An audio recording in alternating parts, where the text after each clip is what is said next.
मंदिर हमारे देश की धार्मिक आस्था, परंपरा या धारणा का केंद्र ही नहीं बल्कि इतिहास का दस्तावेज भी है। सदियों से हमारे सामाजिक, सांस्कृतिक, राजनीतिक व आर्थिक उत्थान का, पतन का साक्षी भी है। यही कारण है कि मुस्लिम आताइयों ने हमारे इस दस्तावेज को नष्ट करने की पुरजोर कोशिश की। आताइयों ने पहले अपने इतिहासकारों से अखंड भारत की इस कमजोर कड़ी पर विस्तृत अध्ययन कर जानकारी जुटाई। बाद में सनातन धर्म को क्षति पहुंचाने व इस्लाम को प्रसारित करने के लिए मंदिरों को ही निशाना बनाया। आखिर मंदिर ही इस्लाम के निशाने पर क्यों रहे? फैक्ट फाइल की इस कड़ी में हम 9वीं शताब्दी से भारत के मंदिरों पर हमलों की शुरुआत पर चर्चा करेंगे।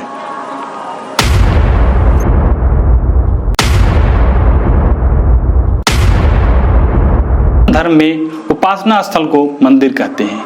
यह आराधना, पूजा अर्चना के लिए निश्चित की हुई जगह या देवस्थान है। मठ वह स्थान है जहाँ किसी संप्रदाय, धर्म या परंपरा विशेष में आस्था रखने वाले शिष्य, आचार्य, धर्मगुरु अपने संप्रदाय के संरक्षण और संवर्धन के उद्देश्य से धर्म ग्रंथों पर विचार विमर्श करते हैं, उनकी व्याख्या करते हैं, इस मान्यता के साथ कि उस संप्रदाय के मानने वालों का हित हो और उन्हें पता चल सके कि उनके धर्म में क्या है। मठ शब्द का प्रयोग शंकराचार्य के काल यानी 7वीं या 8वीं शताब्दी से शुरू हुआ माना जाता है।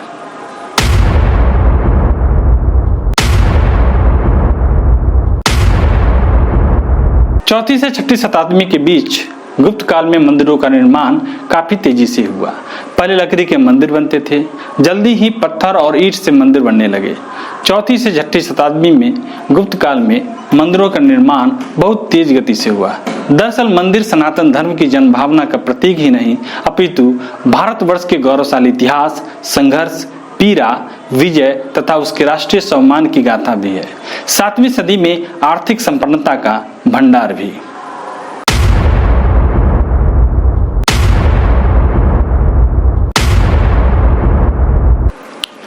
अरबी इतिहासकार अल-बरूनी ने अपनी पुस्तक में किताब उल हिंद में भारत में मूर्ति पूजा का जिक्र किया है। उसी के माध्यम से इस्लामिक आतताई मोहम्मद गजनवी को पता चला कि लोग मंदिरों को बहुत दान देते हैं, मंदिरों में बहुत सारा धन जमा है। भारतीय समाज में व्याप्त व्यवस्था, ब्राह्मणों की सर्वोच्चता, जाति प्रथा, अछूतों की दयनीय स्थिति, महिलाओं की दयनीय स्थिति तथा सामाजिक परंपराओं की उसे जानकारी मिली।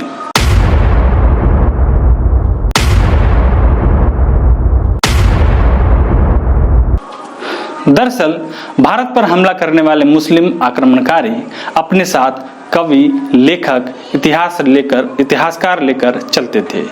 इनसे उन्हें भौगोलिक स्थिति के अलावा वहां की सामाजिक, आर्थिक व राजनीतिक कद का पता चलता था। इसका आकलन कर वे हमले किया करते थे। भारत के मंदिरों में अकूत धन की जब अरब के शासक गजनवी को जानकारी हुई तो उसने भारत पर हमले की ठानी। मोहम्मद गजनवी धन का अधिक लोभी था, अतः भारत में आक्रमण का पहला उद्देश्य उसका धन लूटना था। परंतु इस्लाम के धर्मांध अनुयायियों ने उसे जिहाद की प्रेरणा दी।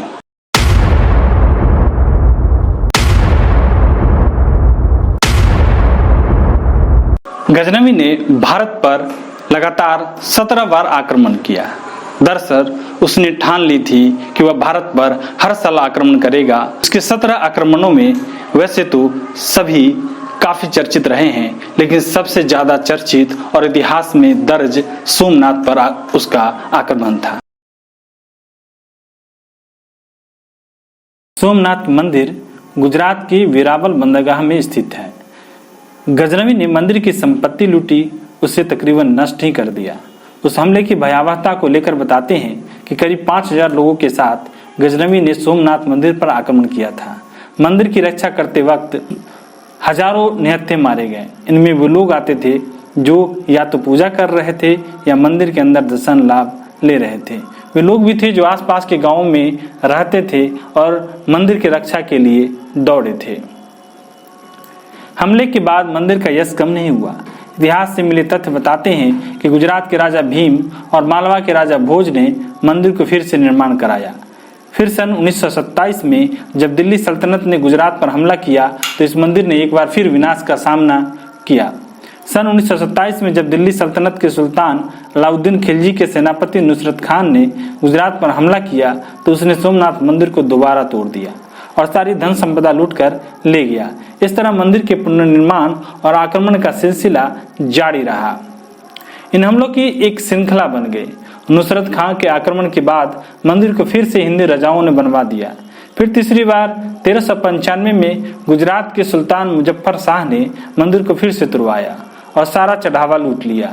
मंदिर फिर से संवारा गया तो मुजफ्फर शाह की बेटी अहमद शाह ने 1412 में अपने पिता का कृत्य दोहराया, लेकिन इसे एक बार फिर से बनवाया गया। इस बीच कभी भी श्रद्धालुओं का भक्तिभाव मंदिर से कम नहीं हुआ। मंदिर को मुगल शासक औरंगजेब की क्रूरता का भी सामना करना पड़ा। औरंगजेब के वक्त सोमनाथ मंदिर को 2 बार तोड़ा गया। पहली बार सन 1665 में मंदिर तुड़वाने के बाद जब औरंगजेब ने देखा कि हिंदू उस स्थान पर अब भी पूजा अर्चना करने आते हैं तो उसने वहां की एक सैन्य टुकड़ी भेजकर लूटपाट और कत्लेआम करवाया। इस समय जो मंदिर खड़ा है उसे भारत के गृह मंत्री सरदार वल्लभ भाई पटेल ने 1950 में दोबारा बनवाया था। 1 दिसंबर 1995 को भारत के राष्ट्रपति शंकर दयाल शर्मा ने इसे राष्ट्र को समर्पित किया। इस मंदिर की महिमा को 6 बार के हमले भी भक्तों के मन से हटा नहीं सके। 7वीं बार इस मंदिर को कैलाश महामेरु प्रसाद शैली में इसे बनवाया गया था, जिसमें निर्माण कार्य से सरदार वल्लभ भाई पटेल जुड़े रहे थे। अब प्रधानमंत्री नरेंद्र मोदी के कार्यकाल में सोमनाथ मंदिर के पीछे समुद्र तट पर 1 किलोमीटर लंबे समुद्र दर्शन पैदल पथ का निर्माण प्रसाद योजना के तहत किया गया है। इसे 47 करोड़ रुपए से अधिक की कुल लागत से विकसित किया गया है। पर्यटक सुविधा केंद्र के परिसर में विकसित सोमनाथ प्रदर्शनी केंद्र पुराने सोमनाथ मंदिर के खंडित हिस्सों और पुराने सोमनाथ की नागर शैली के मंदिर वास्तुकला वाली मूर्तियों को प्रदर्शित करता है। पुराने सोमनाथ के पुनर्निर्मित मंदिर परिसर को श्री सोमनाथ ट्रस्ट द्वारा 3.5 करोड़ रुपए के खर्च के साथ दुरुस्त किया गया है। साथ ही श्री पार्वती मंदिर का निर्माण 30 करोड़ के लागत से किया जाना है।